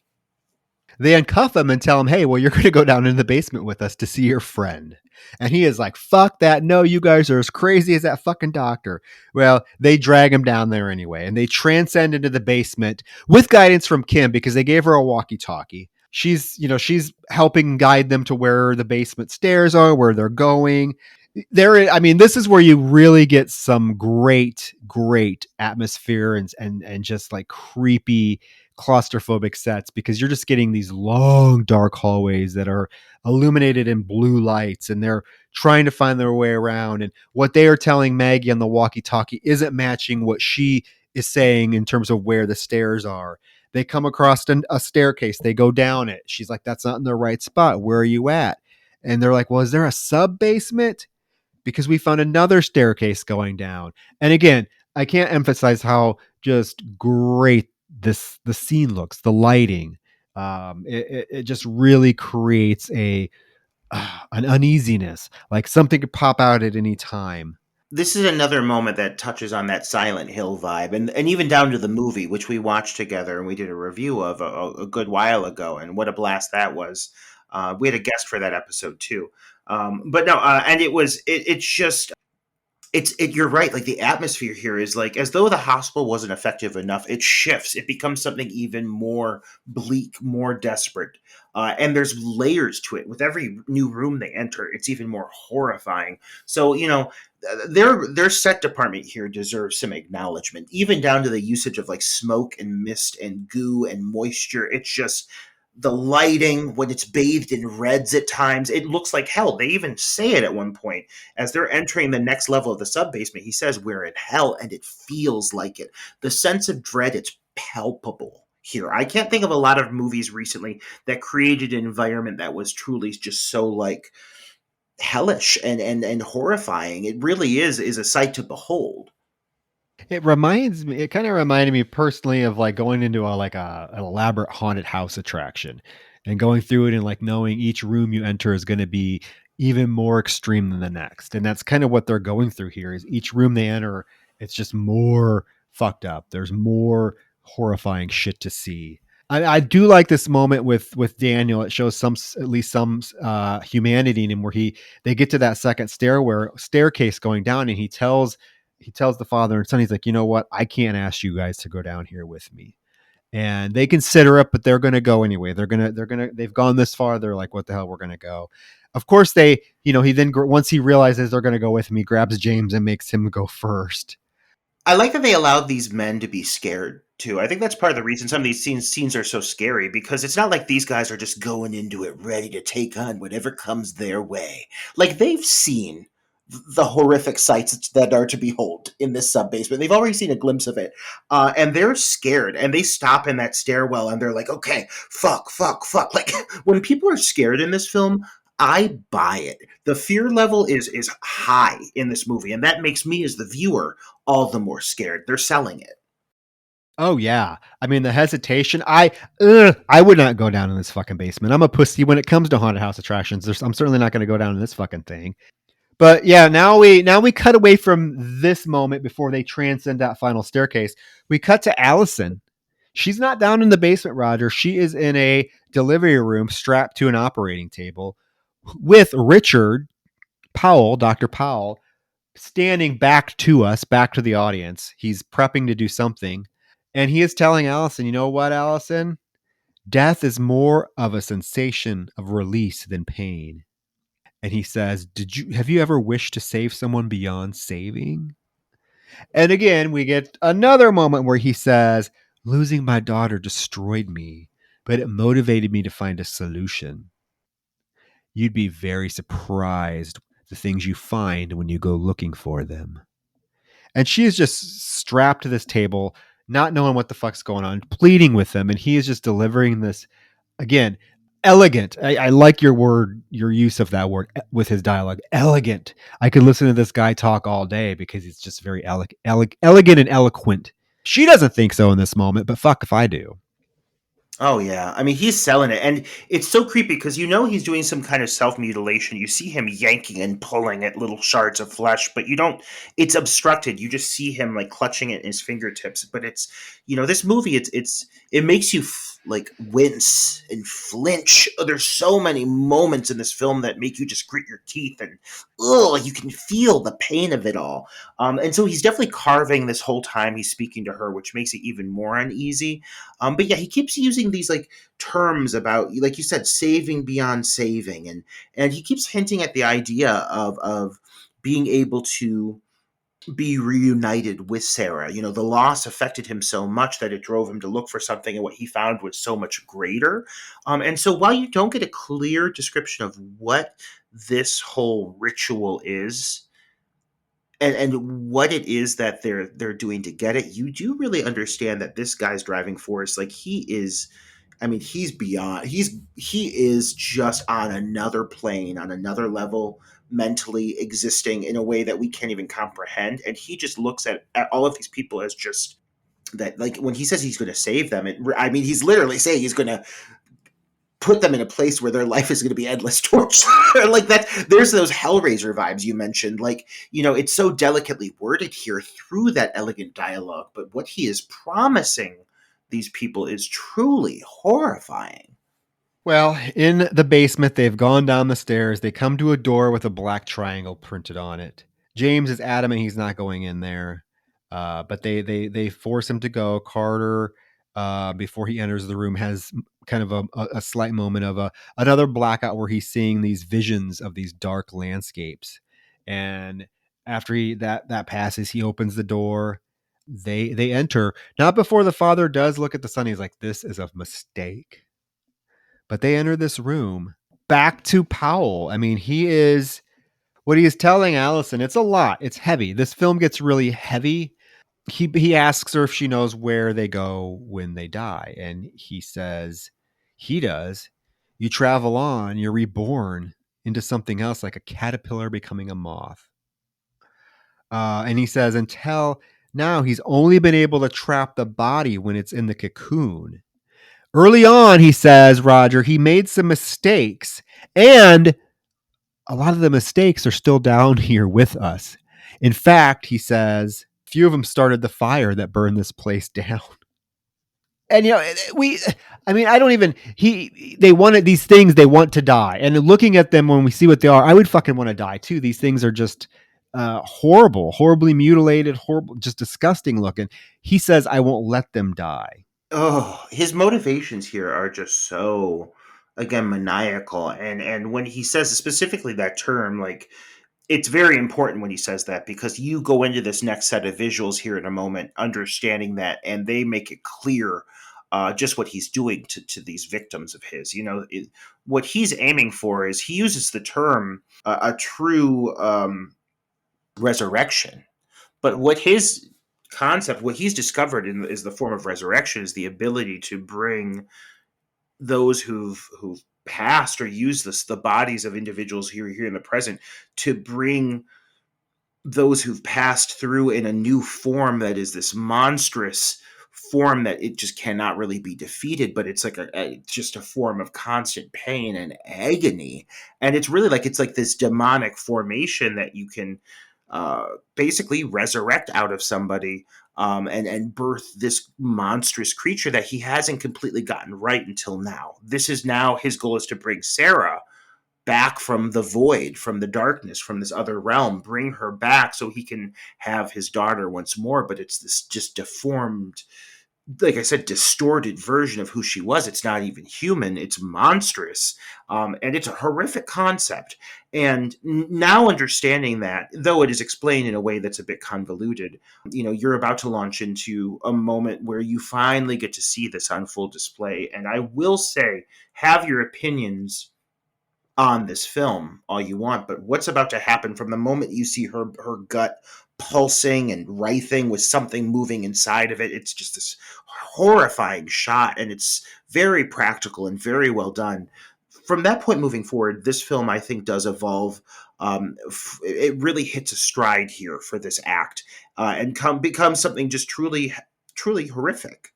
Yeah, nightmarish, right? I mean, I think that's the word you can use to describe this. The moments coming up here are nightmarish.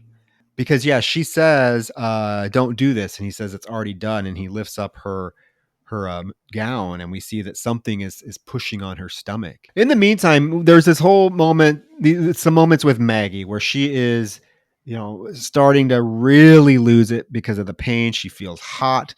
We see that Kim pulls the blanket back off of her because she is sweating profusely, and we see that she's bleeding. Now we cut to the guys, and they enter this basement, and they hear like ringing and crying. The father like starts punching on James because he thinks he knows, like he thinks James knows something and has led them down there for some specific reason. And then they hear like this banging noise, and they kind of shine their light over in this direction, and we see that this creature is repeatedly banging its head into a pipe. I mean, this moment, it's stunning. Like, this thing is just, its head has a hole through it because it's been banging its head repeatedly on this pipe. This is the first creature we see, and then all of a sudden they see all of these other creatures start to emerge around them. Several. All of them look different. Some of them have some of them look like mutilated corpses. Some of them have like oversized heads. Some of them have tentacles. I mean, it is a practical effects extravaganza. Oh my God. And even like, it does occasionally cut back to these moments with Kim, realizing that she may have to perform a C-section. And even those moments are so intense. It's not like it's pulling away from the moment. They managed to build this up in a way that it just feels like the stakes are so high. You even hear the sound of glass breaking the next room over in the upstairs, implying that maybe the cult's trying to break in. I mean, everything is happening at once. And so when you hit this moment where you have this introduction to this first, creature of victim of Richards, it is one of the most stunning, you're right, perfect word, stunning reveals of a monster I can think of in recent memories. It's so well done. The shot of it turning and having the shot through the, being visible through the hole in the back of its skull, and you see the matter dripping through it, and as they start to circle in and surround them, and it's just pure panic, and nobody really knows what to do. So James, his first instinct is to just start fighting the men so he can make a run for it, which I kind of fucking get it. Like, there ain't no way you're taking me any further in here.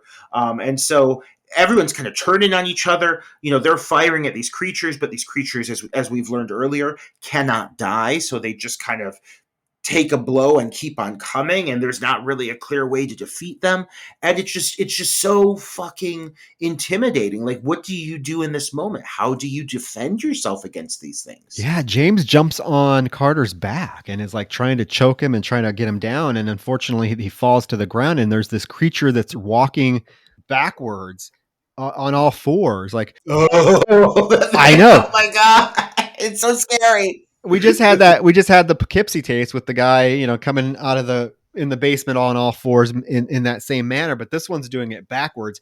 And it actually grabs a hold of James and pulls him away. And like we see that it proceeds to then bash his head into the concrete, caving his head in. And we also see that the father has noticed a figure that looks like a female, and he follows it down the corridor.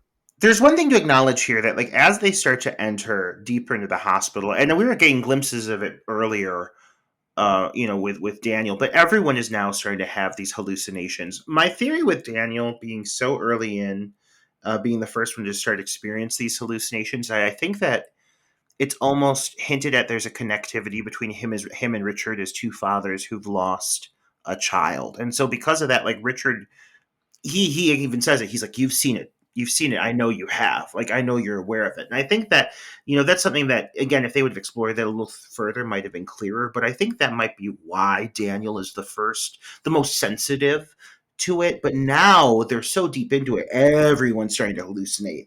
And so they play with this moment here where you've got Vincent kind of enter this group hallucination where he's in his house. He sees his dead wife. He sees her covered in blood. It's implied she's just been murdered. And it's clear that he holds resentment towards Simon for not being able to properly defend and save his family, which is obviously, I'm assuming, where he was wounded and so forth. But you see a lot of this from the perspective of Simon stumbling upon this. And so you get this unusually sentimental, sad, emotional, really like heavy, like you said earlier, heavy. Like, this is a really heavy moment. And we haven't had a ton of depth with these characters. So to suddenly have this moment was kind of, it was a welcome. It was kind of a breath of fresh air, but it's also like out of fucking nowhere, Yeah, yeah. But I like the fact that it is a way to get him to give a little bit. It leads to a little bit of backstory between the father and son character as he's following what he thinks is the vision of his. Yeah, you're right. The vision of his wife. But upstairs, now we cut back to upstairs. Grandpa is pleading with Kim to do the C-section, and she is saying, "I can't. I don't want to kill her. I don't know what to do." We hear the glass break from the doors in the main lobby, and he tells her, you have to do this. You have to do it to save it. And he's standing there. All of a sudden, fucking Maggie comes up behind him. She's off the floor now. Comes up behind him and slits his throat wide open with a goddamn scalpel. What a great effect, too. You see the whole thing part and just gush blood at the camera. And Kim, who's been giving us some good acting. Like, I'm going to say, Kim has been selling it. The panic, she's been selling it as she's preparing to C-section a young woman's stomach. This young Amish girl's stomach. But yeah, and this turn from Maggie, I will say, like, Maggie has been so quiet and timid, and this sudden shift in character is really kind of kick-ass, because as soon as the grandfather drops dead, she's standing behind him with this big smile on her face, and she reveals that she is all in with this cult, and she's like, "I'm carrying the doctor's fucking baby. I'm ready. I am a willing participant. And don't worry, things are about to happen. So you should be happy." I know. She has a big old shit-eating grin on her face. And of course, Kim turns around to get the fuck out of there. And two of those hooded figures are standing there blocking the doorway. So she turns around and she runs out the other way as Maggie just proceeds to follow these two figures down the corridor. Kim tries to get out another exit, and it's being blocked by more of these figures. So she ends up having to kind of hide and cower in a closet, which you referred to earlier on in the episode. We get this moment now. Again, this is what I was talking about, where the fact that the father follows what he thinks is his wife down the corridor leads us to at least some sort of background on these two, because we cut to his son chasing after him, after his father, And suddenly, just like that, there's no like real transition or anything. He is inside what we see. He's inside a house. We see their family portrait on the wall. We see that the father is standing in the room, like in the living room, and we see like a body laying on the floor. And as the son approaches, the father says, "This is your fault. This is your fault," and attacks him and knocks him to the floor and gets on top of him and is like choking him, saying, "I told you to look after him. You should have protected them. I told you this is your fault. You needed to protect them." And the son is able to get a flare and light it and shoves it into the father's side, burning him. And suddenly, just like that, they're back into the hospital. Father's on the floor injured. Simon's there. He apologizes to Simon, the son.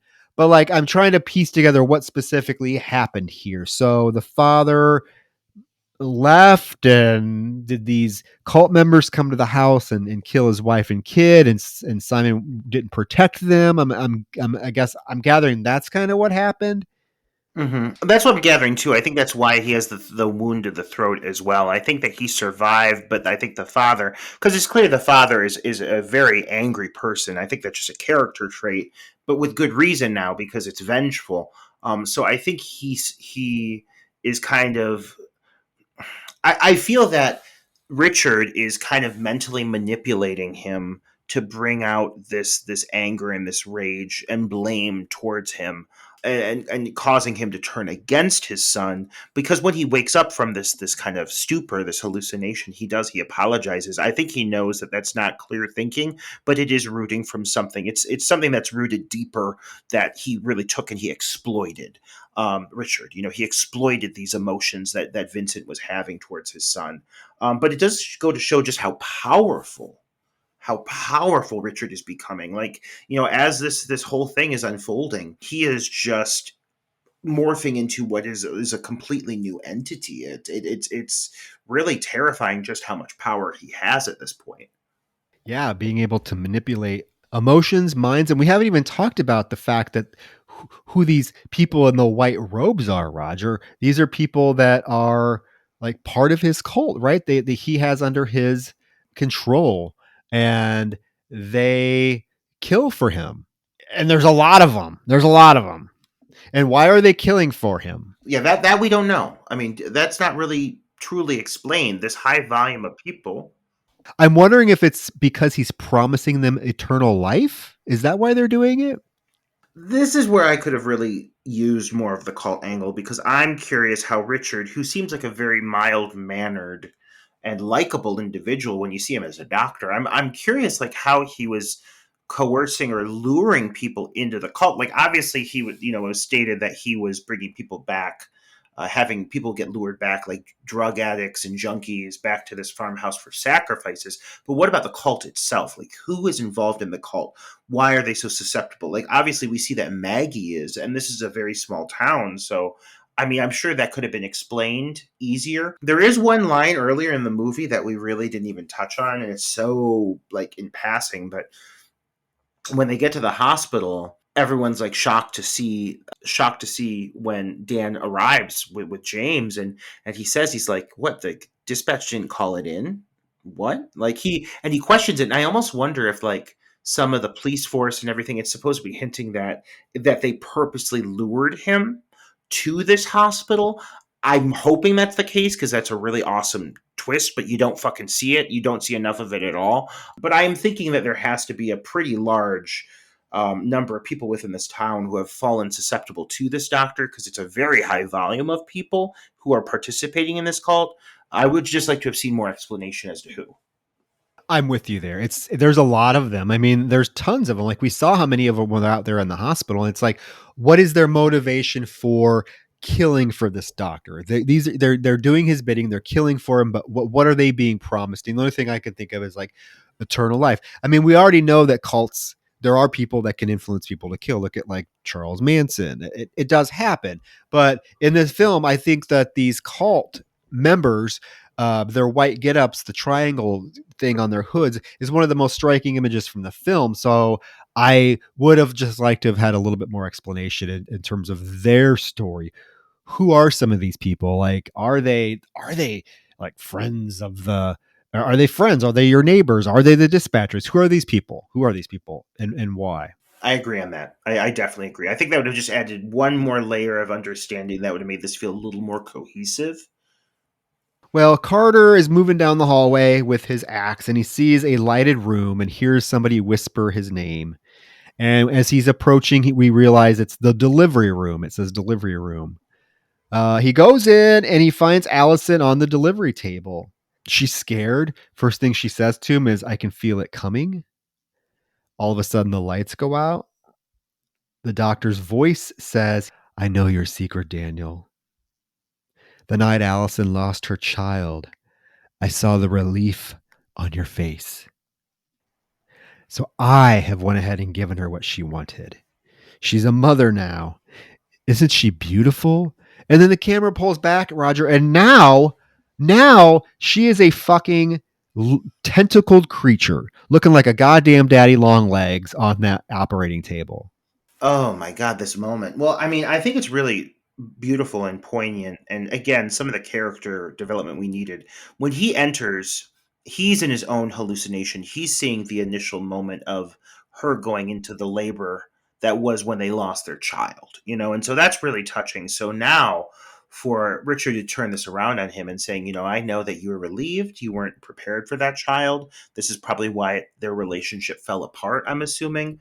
I gave her what she wanted, and it reveals that his interpretation of what she wanted is I'm really thinking that this is the monstrous version of their unborn child erupting from her stomach in a, like you said, a tentacled just monstrosity. And oh, what a horrifying visual as she lays there dead on this surgery table with just this massive thing erupting from her stomach, and the pain that you see in Daniel's face. It is a really powerful moment. And that last moment, that last shot of her laying on the table looking at him with fear in her eyes when she says, "Don't leave me, stay." That flashback moment before he has to, hack her apart to kill this thing. It's a very powerful moment in a film that's not really set us up to have a ton of those because of the thin storytelling. I was just surprised at how really human and sad and emotional this moment felt for me. Yeah, I also like the fact that we don't see him hack her to death. We see it through the outside glass of the door. Like the camera moves outside and we focus on the glass of the door, and we see him raising the axe and hacking his wife. And the thing that came out of her, or what I thought it was her that became this tentacled thing, but I guess it makes sense that it's the thing she gave birth to. But whatever, either way, he's hacking the shit out of her to kill her or kill it. It's that beautiful shot as it pulls away too, as it pulls away and you just see the silhouette hacking. You don't see any of the gore, but you see him as the lights flickering. It's a really beautiful transitional shot. Yeah, and then apparently he leaves that room because now we cut to another room that has an outline of a glowing giant triangle. We hear the doctor's voice ask Carter, "What do you see?" And Carter says, "I see someone trying to play God." And the doctor says, "I'm disappointed in all the things I've shown you. You still don't understand." And this is when he kind of launches into what he's been doing. He's like, "I refuse to let death be the end. I want to defy God. Things much older than God and time blessed me. And I spent my life resisting death, but now I understand." Roger, is going to have his beautiful daughter back, he says. But he just needs one thing before that can happen. And this is the moment when all of a sudden Carter's standing there and we hear what? And Maggie is behind Carter and she has plunged one of those daggers into his back. I mean, I will say in the sense of like cult rituals, because rarely do we make it this far. Most films, they always end it right before things go awry. But I mean, we're seeing this ritual really through to the very end, and it's getting intense. And uh, seeing Maggie walk up and everything that's about to unfold here, Again, it's confusing. You get this big reveal of Richard, who has taken on this new form. He looks like a charred corpse in a way, but just monstrous, and he's very intimidating. The makeup is amazing. I will say it's all practical on him. But this really is starting to show what I feel is the transition from one realm into the next. From wherever we go when we die, he is opening up the gate into what is quote unquote hell. And he's going to bring his daughter Sarah back through it. And I will say, Troy, I feel like what we see here from the ritual at this point, I think it's mesmerizing. I think it's extremely well played out.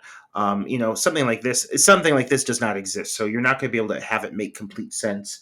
But for what we see does happen in the way they film it, what is the eventual birthing of this creature? It's at times gut wrenching. It's terrifying. It's beautiful. It's shot very well. They do use some CGI here, but it's merely to really enhance what are great practical effects. But it's just such a big sequence, and it feels very climactic. Yeah, well, he looks now.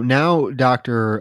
Powell looks like a villain right out of Hellraiser. Like this character, what he's become could totally fit in with a Hellraiser movie.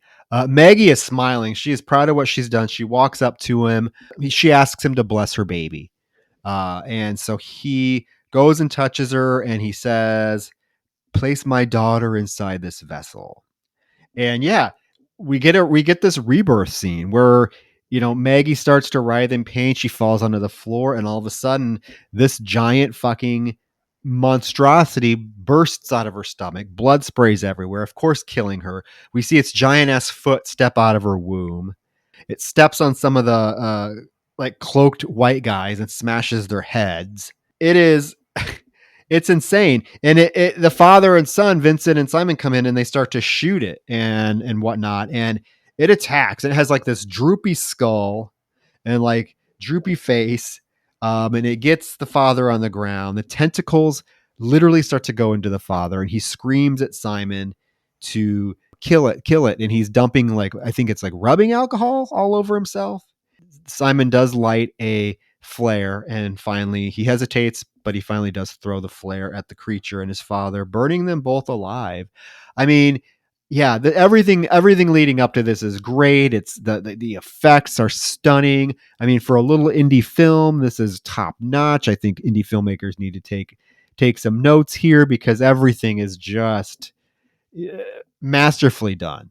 There's a few little beats here I want to hit on. There's a moment where Dan buries an axe into the shoulder of Richard, and it's very brutal, and Richard is completely unfazed. I love that whatever he is now, this entity, he's kind of evolved beyond pain, which again is a through story with all of these creatures. But this whole birthing moment, I mean, wow. This moment where you start to see Maggie panicking when she realizes that whatever is inside of her is about to come out, and it's not in a way that is favorable to her. She falls on the ground. She starts spasming. Her eyes connect with Daniel's, and he watches as she's screaming, and then just her face goes dead when her stomach erupts, and her body starts to drag with Sarah. Like, as Sarah is moving throughout the room, Maggie's corpse, is still connected, and it's so visceral. Oh my God, I love it. But yeah, this whole moment with the fire, the starting of the fire, is they lure Sarah into another room where they trap her, but she does manage to mount on top of Vincent. And there's this whole big moment where he's like, light us on fire, burn her. And he looks over, and I don't know if you caught this, but when Simon goes to throw the flame, you see in the background, you see the mother holding the daughter behind him. I don't know if you caught that. I did not. Huh? You see the rest. Yeah, you see the rest of the family. It's a quick moment. It's a vision, but they're there because the whole idea is kind of connecting that I think these two, hell, or what is the afterlife in this realm, are starting to connect, and so you see them there for a split second, but it's there if you go back and rewatch it, which again has I'm sure some poignance to it. It could have had more with further exploration, but it's a cool little moment. And then Simon is forced to escape through a crawl space, which is makes for a cool chase sequence, because he does have his own little thing that happens here in a moment with Sarah. She's on fire, but she ain't done yet, though his father is dead. No, she's chasing him. She's chasing him through this little hallway, this little corridor that he runs through. Yeah, so Sarah has chased Simon into this small little corridor, and the chase is on. Powell, yes, Powell is standing at the edge of this open now. The triangle's open, saying that everything has led to this. He can see it all before him, the infinite astral workings, his visions of the abyss. And this is when Daniel does plunge the axe into his shoulder, and Powell grabs onto him. And Daniel is obviously, he looks like he's about to lose consciousness. I mean, he still has a dagger stabbed through the middle of his back. And Dr. Powell grabs him and says, I can give Allison back to you. All you have to do is let go, meaning he wants him to die so that then he could be reborn to be with like the creature form of Allison. He says, this isn't the end. This isn't the end, Daniel. And Daniel uses all his strength to mutter, yes, yes, it is. And he like pushes them both into this triangle opening to God knows where. I love this moment here, Troy, where like when he's saying yes, at first it sounds like he's saying yes, he's going to give in, because you even start to get flashes that feels like he's about to accept this fate, and then the last thing he says, yes, it is, and he grabs the axe and he forces him into the abyss, into the void, which does make for a very grand climactic moment. I mean, it is quite powerful and it looks great. No, it is a quite the climax that is I definitely fitting for this film. Fitting for this film that these two who have somehow been connected throughout this movie through their grief, through the loss of a child, are now like in this abyss, in this void for eternity. So we hear some groaning and shaking as the son is chased through this corridor by the monster Sarah, and the walls are getting smaller and smaller. This definitely reminded me of like I think this is a scene out of Hellraiser 2, maybe. One of the Hellraisers, there's this exact same scene where one of the characters is being chased by a monster and the walls are closing in, and the character gets out just in time and the walls close in and crush the monster. That's exactly what happens here. Simon gets out just in time. He emerges back into the hospital. He finds the dead grandpa on the floor, kind of breaks down for a moment, has a moment on the floor where he breaks down. He hears some rustling in a storage room, so he, slowly, cautiously makes his way over there, picks up a fire extinguisher to protect himself, and he opens the door to the storage room, and immediately Kim jumps out with an axe. There was this great little moment a little bit earlier, and we didn't touch on it because it's not a throwaway moment. It's actually quite fun, but everything else is just so hectic that it's easy to skim by it. But you do see a moment of her hiding in the closet, and she's just like, "Shut the fuck up! Shut the fuck up! Shut the fuck up!" Which is a really real pardon, which is a very realistic reaction, I think, to what is happening as she sees this cult member starting to close in on her. But you don't see what happens. You don't see the cult member attack her. So when Simon finds this aftermath, when he picks up that fire extinguisher, you actually see the cult member dead on the floor with their head bashed the fuck in. I don't know if you caught that, but it's made clear that she defended herself. She killed this cult member, which I would have loved to have seen. And now she comes out swinging with that axe. And I mean, Kim is ready to fucking kill anybody, but she realizes it's Simon just in time, just in the nick of time. And they collapse into each other's arm, and they have this much deserved moment of like grief and exhaustion together that I think is really deserved, because they end up being the two survivors. Like, surprisingly enough, I would not have anticipated this going into this film. Me neither. I have that same note. I would not expected these two to survive at all. But here, lo and behold, they are. And good for her. Good for her for defending herself and killing that fucking cult member. Good for her. She does ask him if it's over. He nods, and they hug, and we fade to black. But then we emerge, and we cut to Daniel and Allison standing in the midst of this vast, dark landscape. And they're in the center of it. And they both like look up, and we see that there's just like this giant black triangle in the sky. And this is when they join hands and are staring up at this triangle, and they are lost forever in the beyond. I mean, the void, because this ending is the exact same ending that we got in the beyond.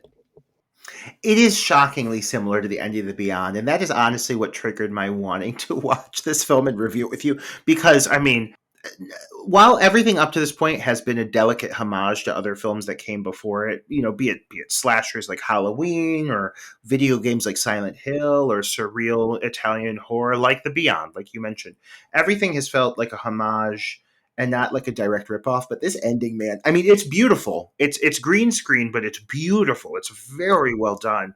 And this massive pyramid, which I mean, obviously pyramids have so many meanings behind them and what they represent, but it engulfs the sky and it's a beautiful shot. But like, it is startlingly similar to the end of The Beyond. Oh, it's the exact same ending. I mean, the two characters are now lost forever in the beyond or the void. And yeah, we didn't even really touch on the triangle motif that is, I mean, heavily uh, in this film, and like what triangles can mean. I mean, triangles can mean rebirth. I mean, the triangles have so many meaning. If you look at the Christianity part of triangle, the Father, the Son, and the Holy Ghost, right? I mean, there's so many meanings behind triangles, and just the triangle motif in this film is very interesting and something that could probably be written on or discussed by itself on a 2-hour podcast episode, especially how it relates to Powell's motive and what he's trying to do in terms of rebirthing, resurrecting the afterlife. It makes sense why these characters have triangles on their hoods and whatnot. This movie, Roger, is a lot. I feel I was a little intimidated going into this review because I did not have a chance to watch this film as many times as I wanted to, especially after my first viewing.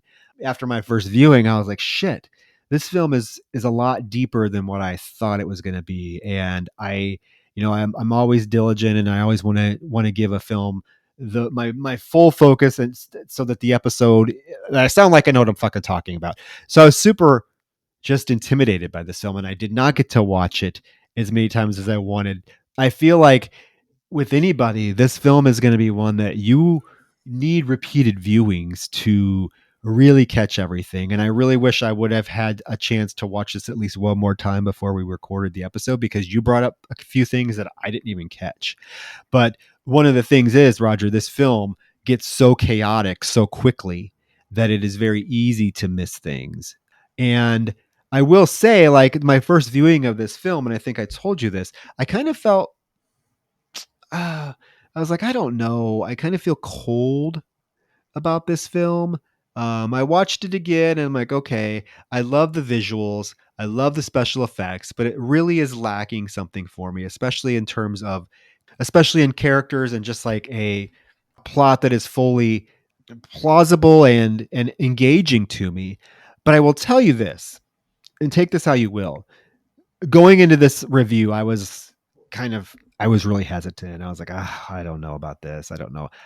As we started to discuss the film, and I really got to verbalize a lot of my notes and a lot of what was going on in this film, I feel like my excitement for the film kind of amped up a bit. Being able to discuss this film, I think, definitely helped my appreciation for it, because this is not your standard film you put on, half-ass pay attention to, and go from there. This is a film that requires a lot of your attention, requires a lot of you as the viewer making inferences and filling in the blanks. So I will say, I think talking about this film, whether I did it justice or not, talking about this film in this episode definitely gave me a stronger appreciation for it. I love hearing that because I really think that your initial issues that you voiced to me and complaints make a lot of sense for a first time viewer.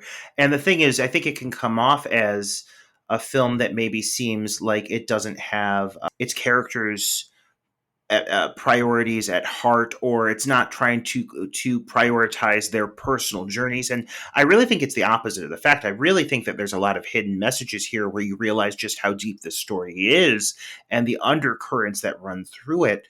But you're like you said, you've got to, not only do you have to watch, you have to listen. This is a very well written script with very beautiful dialogue, and there is so much meaning and intention behind a lot of the things that people say here. But this is not a film that sits it down and gives you a color by the numbers movie. This is a film that expects you to go in giving it proper attention. I think if you do, you're going to walk away with a really great experience, because it is truly, I think, when it comes to cult-based ritualistic horror, I do think that when you sit down and you really decipher this movie, the intentions of why the antagonist, why Richard is doing what he's doing, is very much spelled out.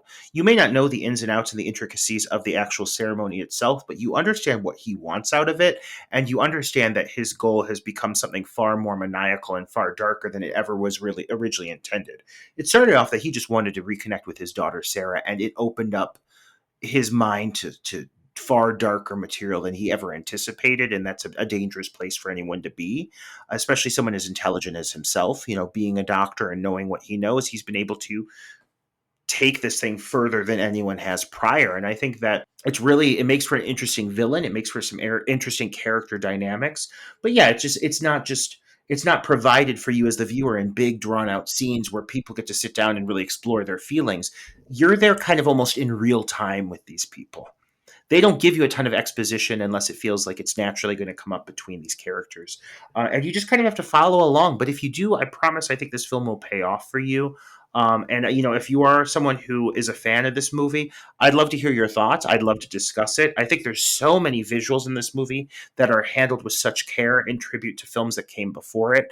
And I just think it's impressive what they did on their fucking budget. Holy shit. Does this movie look amazing or what? Absolutely. I mean, if there is one reason to watch this film, it is for the special effects and what they were able to do practically. Yes, you mentioned there's a few tinges of CGI, but practical effects in this are stellar. You don't get to necessarily see a lot of practical effects nowadays, especially like I think during this time period, it was definitely more CGI. We're getting back to practical effects, which is great, but for a film that really nailed the practical effects, I would definitely seek this one out if you haven't seen it. And plus the film, as an English teacher, the film does deal with a lot of themes and motifs and themes such as loss and grief. It is generally the doctor's, his motivating factor for wanting to explore what he ultimately wants to explore is the loss of his daughter. I think we can all connect and relate to grief driving us to dark places or places where we want to seek more answers. Why did this happen? Why did this have to happen to me? Or why does this have to happen to my father? Why does this that you want to seek answers? And one of the lines that stick with me from this film is when he says, "You will never know you'll never know what you find when you go looking for it." I mean, how real is that? Some of the shit that you can find if you actually go to look for it, you can find some pretty fucked up shit. But I feel like this film, I would love to watch this film a couple more times and just revisit it because I don't know if I feel like I don't know if I did it justice because there's so much here. But I will say, I mean, it's definitely a film that I am finally glad I got to see. Like I said, talking about it definitely made me appreciate it more. And I think that is maybe something with this film that you need to keep in mind is that there's so much going on that you might just have to verbalize it with somebody, watch it with somebody and have a conversation about it because you may gain insights that way. Because again, the film leaves so many blanks that need to be filled in and inferences that need to be made that a lot of people aren't going to have the same conclusions. I mean, there's this whole question still of these cult members and what was motivating them and what happened to them. What are they all dead now because of heat? I mean, there's a lot of unanswered questions, but at the end of the day, it is definitely a film worth seeking out. Well, I'm happy you say that, Troy, and I'm happy that our conversation opened your eyes to, potentially a new level of respect for this movie. Because yeah, I really love this one. I had the joy of seeing it on the big screen when it came out, which is rare for indies such as this. So I've always had a soft spot for this movie, and I thought it was just time to discuss it. But that time is now over as this episode comes to an end. And, fans, like I said, let us know what you think. I'd love to chat with you about The Void. And I'd also love to let Troy take the stage and maybe announce what we're covering next. Yeah, Roger. I feel like the next film is going to get a lot of people excited because it is a film that I think is potentially one of the most underrated sequels of all time. And looking at our 130 plus episodes, we've only covered a handful of sequels. So I think it's time to revisit a sequel that on paper should not have worked at all. When you were trying to make a sequel of what is considered one of the greatest horror films of all time, and it's coming out 20 plus years later, nothing should work. It should not work. It should have been a tremendous failure. Instead, what we got was a film that I think can stand shoulder to shoulder with the original, and that might be a tall thing to say, but I will die on that bridge. And so, Roger, I think it's time we cover an entry into a franchise that I can't believe we haven't discussed since we started this podcast, because it is one of the most influential horror films of all time. And I'm talking about Psycho, specifically, Roger, Psycho 2. Oh my goodness, you ballsy boy. Ooh, before we even did the first one too, like, ooh la la. You know what, man? I'm all for it. And I know a lot of the gays that listen to this podcast are all for it as well. Oh, absolutely. You've seen Psycho 2, right? I've not. Okay. I know. I was waiting to surprise him. God damn it! But I know how much gays love this movie. Oh my god! How have you never seen Psycho 2? Oh my god!